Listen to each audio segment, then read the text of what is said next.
These one bans remain perfectly the same as what we had in game one. Now the question is, with DFM electing to be on the blue side, what is their priority? They could look towards the Gragas. That was Toll 2's most played across the course of 2023. They'll lock it in for him, we expect. Could of course be flexed, but we actually haven't seen it played in any other role, but Steel having it once in the jungle for DFM. Yeah, it's expectations are that this is for Toll 2. Yeah. You know, obviously as a champion it can be flexed, but Loud, they're saying, why fix what isn't broken? Aphelios Maokai going to be the lock-in for them. Obviously already a very strong team fighting core, and is something that, well, Root is going to be more than happy to get his hands on. I think it is his most played champion so far this year. It's something that he has a lot of success on, and we've seen how proficient he is at the champion as well. Wouldn't be surprised to see the Tahm Kench already locked in for them as well, but it depends, because Loud may say, you know what? We actually don't need to provide that much peel when we are playing this front-to-back composition. It's fine, so they can actually just lock in their mid, they could lock in an answer into the expected Gragas top if they wanted to as well. They've showcased that they can be quite flexible with their support option. You can see DFM realizing perhaps jungle was a little bit of an issue in game one. Picking the Viego, if he gets resets in a fight, can absolutely take over the game, of course, and gives you a little bit more flexibility coming into the later portion of the game than in Nidalee just chucking spears across the wall and hoping something sticks. The Thresh I would love from Loud, because it gives you not only usual disengage and a bit of pick potential, but it gives you extra disengage when you're against a Gragas. Something like a Tahm Kench could be knocked in with the explosive cask, and then who cares if you devour your Aphelios who's still in the middle of the enemy team. Whereas with a Thresh, you can stand that little bit further back, and you always have the Lantern for the extra added safety. I was about to say, I wouldn't be surprised to see a Blitzcrank in the Tahm Kench ban. Yep. With Nautilus already removed, I think Tahm Kench, especially into this composition, could be so good. The other thing we're thinking about is a Braum. I was thinking about Braum in the last game, but because they prioritized the Lulu so early, it wasn't something that was really an option. But when you have such a heavy team fight that just kind of walks into you, Braum can be so effective, and it might be something that they want to remove. No, so both Tahm Kench and Braum are available. I think both can be very solid picks for Harp if that's the direction that he wants to go in. He, of course, does have an incredibly deep champion pool, so wouldn't be surprised to see a number of different things come out from him. It depends what DFM want to do with the remainder of the draft. Expectations are that we'll see top lane come through from Loud, something relatively safe. They may just run back the Gnar once again. They could even go for the Scion themselves if they just want to make sure that they have a solid front line. They have a lot of options at their disposal. The Swain ban does suggest that DFM may be looking at an Ahri once more. Yeah, giving Ahri to Aria is something that has happened very often for DFM and has worked very often for DFM. Won 4 of his 6 games on it this year.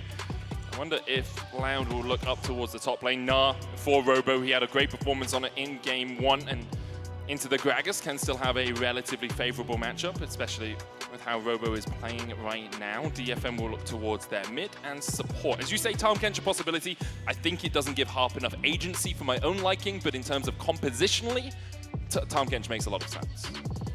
Well, we'll have to wait and see. We need to see a mid laner locked in. Oh wow, are they gonna go? They might be going in the direction that you want, Medic, and that they will. Like so they that. want Harp on an engage, and the Leona will be locked in. Leona Jinx, a bot lane that we don't often see. Obviously, one champion would prefer to scale, wait a little bit longer, whereas the other one wants to be a little bit more aggressive in lane. But admittedly, Leona, while not the best at peeling for a Jinx, can offer a lot of teamfight tools. Personally, I'm a big fan of Sylas into Maokai. I think that what we saw at Worlds, when Zeka specifically was using it as an answer into Maokai, like it proves how effective it can be to steal away that Maokai ultimate and have that tool available in teamfights. Immediately, Tinone's responding with Cassia of his own, a tried and true champion of his, something that he's used consistently throughout his career and often defaulted back onto should the situation arrive. You can see that the DFM fans are still present in the audience, even if the Loud fans are, to their name, louder. We'll see if DFM can bounce back. I think that they have a little bit more of a well-rounded composition this time around, but Loud sticking to what they won with in game 1. Yeah, good front to back with a tank in the form of the Maokai, some protection in the form of the Thresh, and Loud, if they can get that early lead or even keep the early game stable, do scale incredibly well. DFM have a little bit more to a few more arrows in their quiver. few more notches on their bow with the addition of this Silas and the Viego, who just gives you a little bit more pressure as the game goes on over that Nidalee. I like the Gragas as well for Toltu. Means that he can have some agency of his own, can disrupt the fight. As on the Sion, he really struggled to actually be in the action. I was often just dodged to the side of. Some of the things that concern me for DFM is that you have basically 4 melee champions into Cassio Maokai. Yeah. On top of the fact that Aphelios loves champions that comes into him. It's a situation where, again, DFM, I think that like compositionally, it's harder to execute. The burden of execution does fall on them, and that's not to say that they need to get another game lead with a comp like this. I think their scaling is a little bit better, and they have a few more tools in the fight. But by no means will these fights be easy. We'll be keeping my eyes on the mid jungle of DFM once more. We'll see if Arya can be unleashed on the map, because this matchup specifically is going to be a tough one for Arya to navigate. Obviously, playing into range can be a little bit tricky. Arya going for the first strike. Tinones with the Conqueror in that mid lane. Once again, an aftershock Maokai. No real surprises when you look across the board. In terms of runes, everything pretty stock standard. I'll remind everyone watching, you can log into your Riot account and watch MSI on lolesports.com to earn exclusive in-game content. New MSI-specific emotes and icons are dropping. It's active right now, and will run through the entire tournament. Did get a capsule yesterday as well. Did you? Yeah. I do collect them, though, because I'm fortunate enough to be part of the League Partner Program, so I get the skins unlocked for me. But I just have this collection of like 50 capsules from Worlds 2020. Wow. What a humble brag. I know, it's huge brag, you know. What a humble brag. Look at all this digital stuff I have, Betty. I can't sell it. I can open it, but it gives me skins I already have. Opening it is the best part. It is the best part. It's an enjoyable experience. And for the moment, Loud having an enjoyable Friday afternoon as they won Game 1 here against DFM. We'll see what DFM can do. Their early game in Game 1 was pretty strong. Like they were able to get that lead. They had about 1,000 gold. Obviously, it was mitigated by Loud. It's the... I mean, wait, sorry, were you saying DFM had a strong lead? Yeah, they got about 1,000 gold ahead. I mean, they found a gank. Yeah, that's a strong, in my opinion, if you have a kill and the enemy team doesn't have a kill, you have a gold lead. That's a strong I mean, yeah, I think that this game, they have more options to find ganks, and mainly because Harp is on an engage. True. Arya does also have some setup in lane. I think the top lane just needs to be left alone once again. This is a very bot side focused draft once more. Toltu, though, going to be feeling very confident on a pick that he knows is comfortable for him. This could be a good trade for him. Yeah, looks for the damage onto Robo. Robo trying to build up that Mega Gnar. Gets the wallop off, but Toltu can continue to chase him down. Robo won't invest the flash. Heals up with that potion, the Doran shield as well, ticking him over. And now Croc can look up here. Kill him. Okay, maybe not. I thought that if he had W into flash, E, auto, could have been enough to get a kill. Only level 2 though, so QE was his Yeah, his I didn't choice. realize that he started with the Q, so not bad there. Croc, though, hovering around. Now Toltu hits the level 3. Now he's within kill range, and I think Croc is looking to try and take advantage of this if Toltu does commit the flash. Robo gets to level 3 as well. Looks for the boomerang, gets a bit of damage down. The cask out, of course, this ward. The chat will be spamming -1 now. Sorry, Toltu, nothing you can do about it. But a full clear coming out from Steel. They have no information as to where Croc started, but Steel, unbeknownst to him, is already building a bit of an advantage. The bot lane does have the shove, and Tinone's proving why this matchup can be quite challenging. I was kind of expecting Arya to maybe start with a corrupting pot to mitigate some of that, but instead choosing not to. Steel now threatening a dive, and I think this does make a lot of sense. You've got to be careful, though, as Robo gets closer and closer to Mega. Low. But even with Mega, I still think that they have the ability to get the kill here. Steel just trying to buy time. Robo levels up, hits 4, 200 HP on him. HP is so low. Here they go. They're looking for the dive. Flash E, there's the kill. Toltu gets out. Steel secures it. I talked about how I thought that they were just going to leave the top side of the map alone, but they find a good kill. Now the hook comes through. Seros predicting the sidestep, maybe even the flash from Yudafon. But Yudafon holds his nerve, and no advantage is gained. So DFM once again find first blood, but they find it in the top side of the map. And part of the safety for that gank for DFM, because they did spend a little bit of time up there, is the vision they had. They actually had a ward on Croc's blue buff, so they knew he was working his way down towards that bottom side. Croc has yet to clear out his wolves, his gromp, or his blue. Instead, prioritizing getting these razor beaks. Krugs as well have spawned, and then after this clear, he can pass down through bot and perhaps look for a possible gank on the Udapon and Harp combination. That is what worked for Loud in game one, getting Root ahead, and Root showed that if you invest into him, he's very willing to be aggressive in these team fights later on. Certainly is. Root is a player that we'll have to keep our eyes on as the game continues.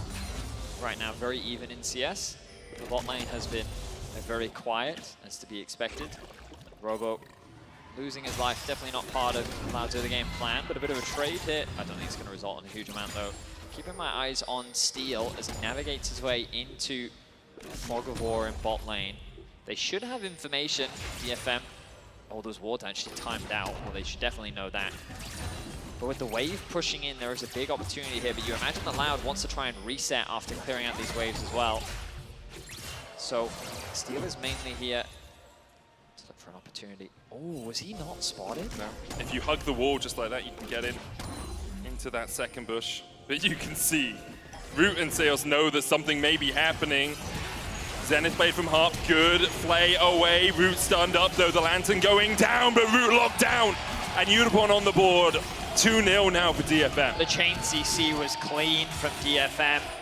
I believe it was the stun from Steel into the Q stun from Harp. So even though the Chompers couldn't connect, the CC duration was good. DFM find themselves another kill. This early game now is going very well for DFM. Already a 700 gold lead and Root shut down. Didn't burn the cleanse or the flash in that last play, so deciding that he wasn't going to get away anyway, even if he had used those summoners. Udapon goes back. He bought Berserkers, decides instead a Noon Quiver, the name of the game, alongside a Cult to try and keep that gold stacking up. Loud using the opportunity because DFM had to push in the wave and then reset there, going back to base, which means when we come out from, you know, the realm of death, we can't pass it down towards this dragon, secure the first Drake of the game. Robo trading here in the top lane with Toll 2, winning it out right now. The wallop into the wall, into the mini-nar, into the explosive cast, but Toll 2 very low on mana, puts down another barrel. He's going to be able to sustain himself up with that happy hour.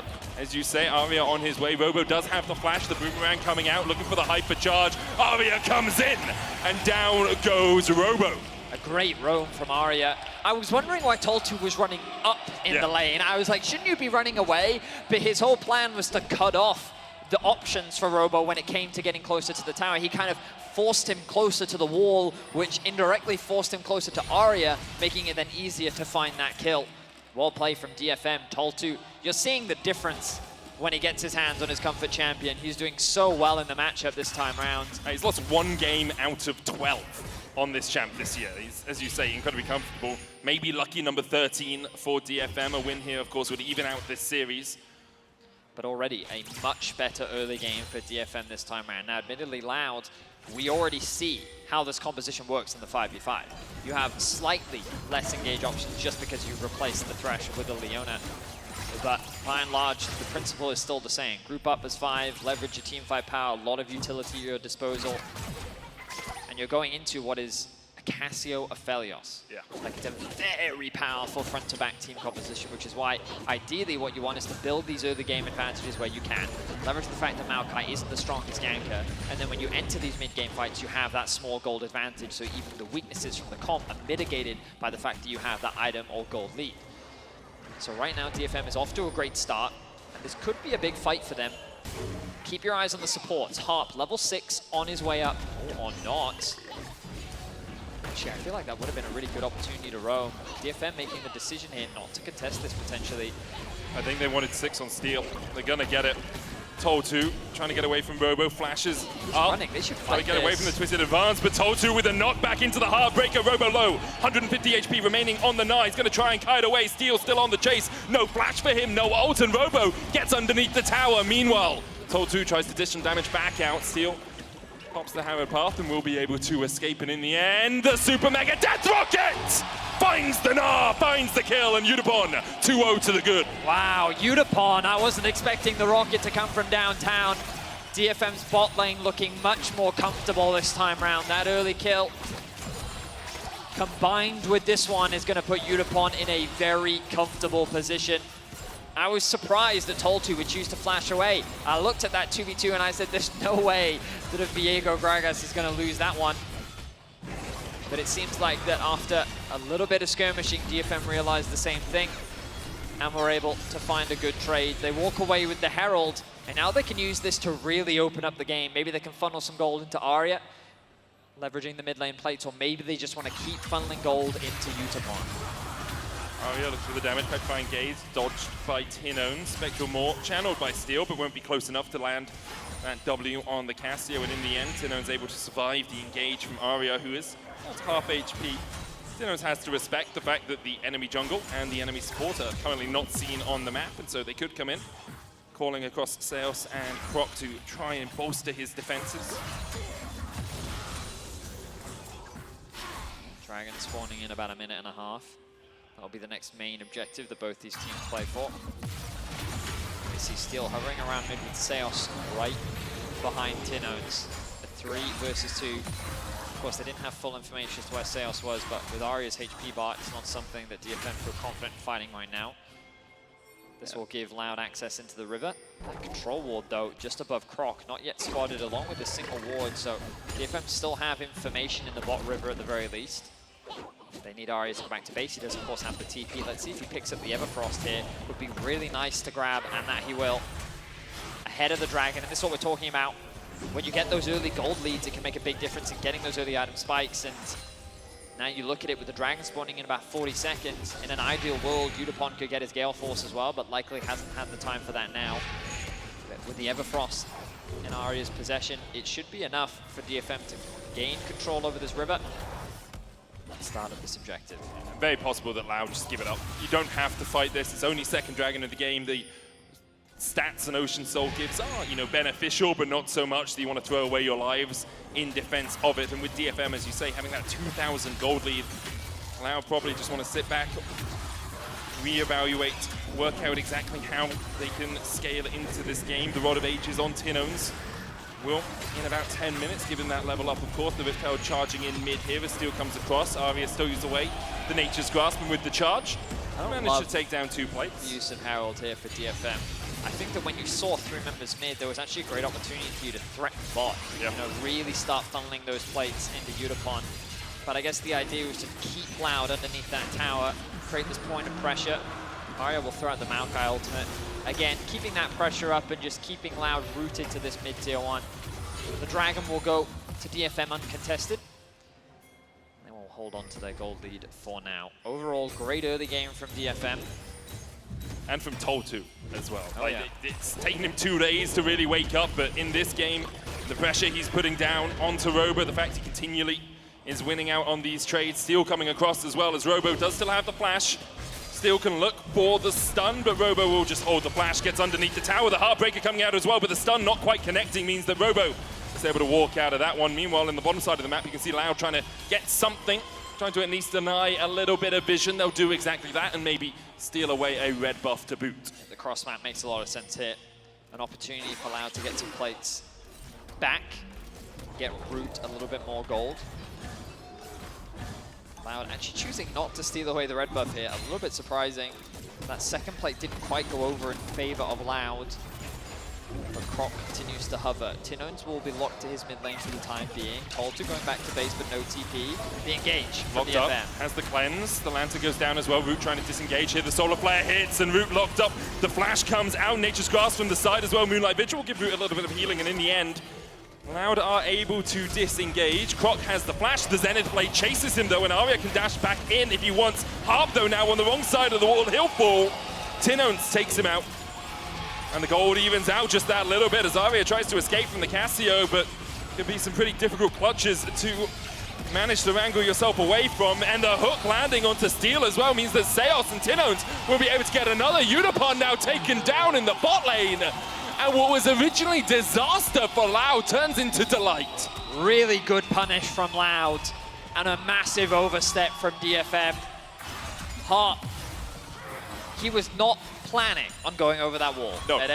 A great flash from Croc, drags him with him, and then Tinones actually destroys the blast cone before Harp gets an opportunity to use it and get away to safety, which means that a man down, Loud see an opportunity to re-engage. So it all starts with a good setup initially from DFM. The cleanse gets forced out. The flash then comes through from Udapon saying, hey, you know what? I think I can get an execute onto Root here. He gets a big heal from his ultimate, thanks to the red gun. And then DFM is saying, you know what, let's go for this. Flash in from Harp, and then look, he's locked over the wall. Tinones immediately hits the blast cone, which means the Harp can't get to safety. Free kill handed over to Tinones, and then DFM split up. And then there's a bit of a mixed decision here. Arya saying, you know what, I think I can fight Tinones. Steel's saying, I can help you. But now, as Arya is disengaging, Steel finds himself left isolated, and Udapon, in his attempt to then help him, isolates himself as well. So DFM kind of tried too hard to assist their teammates, which then baited one another into kill after kill after kill. Something Broxer told me once when he was training me how to jungle is dip the inters. Sometimes you just have to accept someone is dead. And right there, DFM throwing good after bad, it seems, losing a couple of members, and now Loud with a gold lead, Veddy, almost 1,000 gold ahead.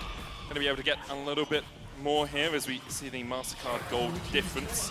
14, Root with a strong lead, 700 gold ahead, and it's only going to keep expanding as the game continues. You can see actually 900 gold now as we come past up towards the 16-minute mark. Withheld up 1:23 on the Hextech Drake as well. Would only be the second of the game for either of these teams, but it feels like the Drake is just a backdrop. It's just scene setting for a fight. And both these teams seem willing to take a battle once again in the river. Right now, the Herald, the start for Loud. Steel trying to come in as well with that Herald path. You have to do a little bit. Harp coming across. It's going to be a fight, Medic. It is, but look how separated DFM are. The question is, can Toltu get onto the back line? Because that's a good position for the Grag as the hook lands. As Root puts some damage down across the wall. Nature's Glass coming out as well, and Harp and Udapon still able to dodge away from that one, but Steel locked up towards the top side. The Heartbringer coming out, disengages Steel. Seos looking for another hit, hits onto Harp as Arya now stunned up down towards the top side of this fight as Harp is low. Meanwhile, the engage from Tinones, he flashes forward, but already Root is down, and it's all on Tinones to do what he can here, but Arya dashing around, Steel with a Heartbreaker gets one. Seos looking for the hook across the wall, but can't find it. Robo will fall as well, and in the end, it's DFM who come out on top. It's a one-team fight for DFM, and the AD carries from both sides were just obliterated.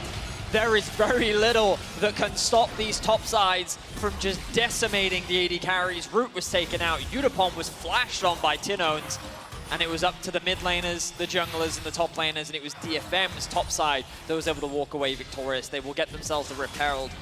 And after that bot side skirmish where Loud got a bunch of kills, I was getting concerned for DFM that it would be another affair of DFM floundering their early game advantage and Loud being able to win out on the team fights. But this bodes well for DFM as they showcase that as long as they can get that initial kill, the resets start to come through for Steel, Arya can steal away a good ultimate, and these team fights are still very winnable for DFM. It's a first kill comp, Veddy. You have so many resets. You've got the get excited from Udapon as well. If you can kill the first player, the rest of the fight very much starts going in your favor. And they have the tools to do that as well. They have the ability to isolate someone with the Solar Flare, with the explosive cast, lock them up, bring them back into your team, and then take them out. But Toltu stepping a little bit too far forward in pursuit of the Dragon. He will fall. He almost gets away, but Robo in the end does manage to secure the kill. The chase continues as the Nature's Glass is going to land a twisted advance, the Solar Flare, but Robo has the Gnar. Steel flashes away from it, and now Croc is in a bad situation, manages to escape with the Lantern. Root up towards the top of the fight is being isolated by Steel, but in the end can just back away to the rest of his team. Arya's on his way here as the pings come out for Loud. Rift used in the mid lane. DFM trying to keep the tempo of the game up, trying to keep Loud away from the bot side river, but Seos lands the hook. Harp played back, Seos low, Arya diving in. A stopwatch from Seos buys him just a second more time and buys him a way to survive as well. Arya now trying to get away from the Twin Fangs, he dives back in, but Medusa catches him in her grasp. The shutdown going out as Udapon will fall as well, and Loud absolutely decimate the fight. It looked like a good opportunity for DFM. The re-engage looked promising, but Seos with the stopwatch, Tinones with the ultimate, and Loud with the victorious fight are putting them in a fantastic position to 2-0 this series and move forward in the play-in stage. This will be another Dragon going into the back pocket of Loud, another one-team fight going to Loud, and the fans are erupting. It's not done yet, but you can hear the elation in the Loud fans' voices. Brazil, CB LOL have never won a best-of series as Seos finds it the play. away from the blast cone. Another hook comes out as Thresh can just dish him out for dinner. Steel trying to get away. The Ignite is taking him, but the boomerang hits him in the backside and ends his life. Baron up in 30 seconds, Betty. That's a 30-second death timer for Steel as well. It would be ambitious for Loud to force it, but you know what? Why not? They see how strong Tinones is. When you have a Aphelios and Cassio, your ability to melt this Baron is incredibly fast. And they may just do it. Can just look to control the jungle as well. There are still littered wards in this They're doing it. jungle. 1 second, Tinones, he's going to start that Baron up immediately.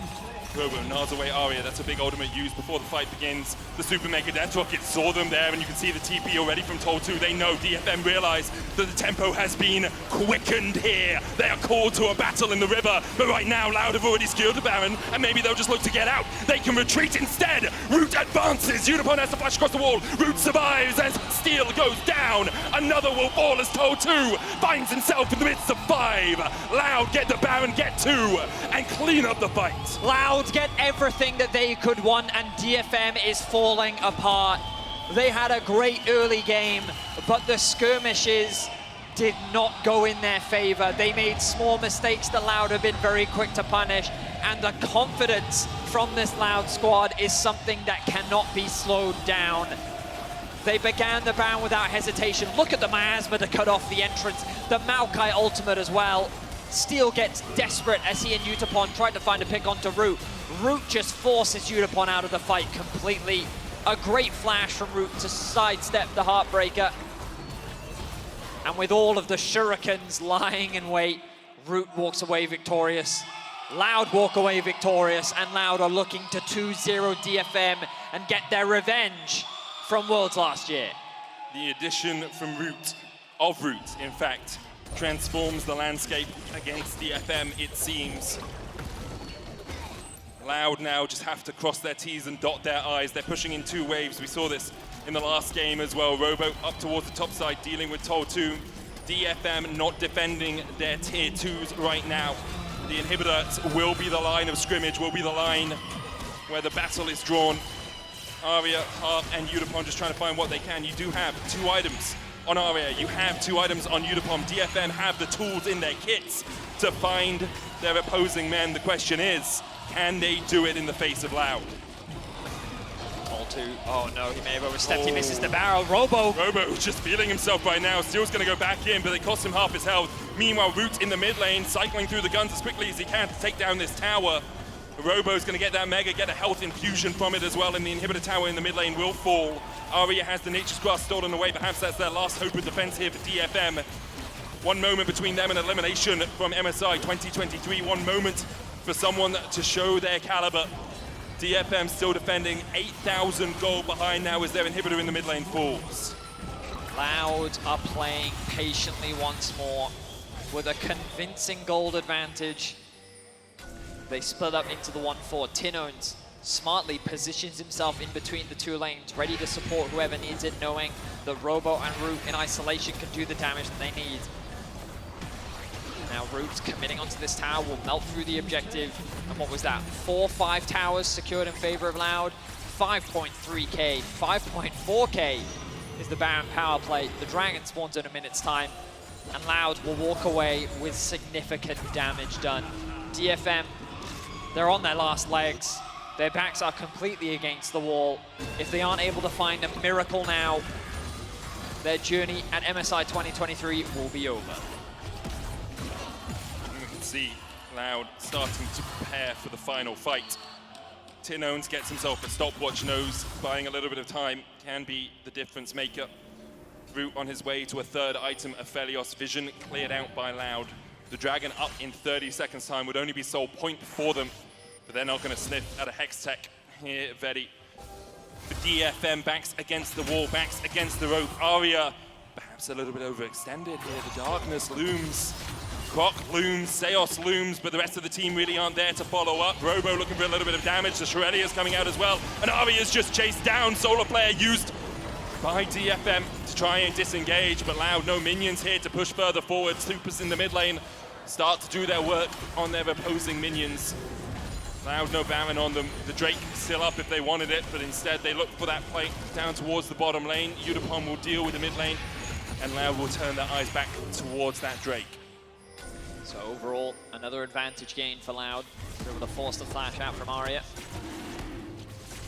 They're able to secure themselves another objective. Now Loud have a few options here.